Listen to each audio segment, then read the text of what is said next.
Starbucks bukan bermula dengan kopi, tapi bermula dengan empati.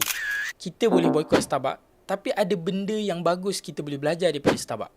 Howard Schultz membesar dalam keluarga yang miskin. Ayah dia seorang yang bekerja keras, tapi satu hari dia jatuh sakit dan hilang kerja. Ayah dia tak ada insurans, tak ada perlindungan, dan pengalaman tu melekat kuat dalam hidup founder Starbucks ni. Jadi, bila dia bina Starbucks, dia buat satu keputusan yang dianggap gila waktu tu. Barista part-time pun dapat insurans kesihatan daripada company dia. Orang kata kos tinggi, margin jatuh, tak masuk akal dari sudut kira-kira. Tapi apa yang berlaku, pekerja jadi setia, servis jadi luar biasa. Dan Starbucks bukan sekadar jual kopi, tapi bina emosi. Pengajaran yang kita boleh ambil, bisnes bukan tentang produk semata-mata. Kadang-kadang satu bisnes tu menang sebab macam mana kita layan manusia di belakang tayar.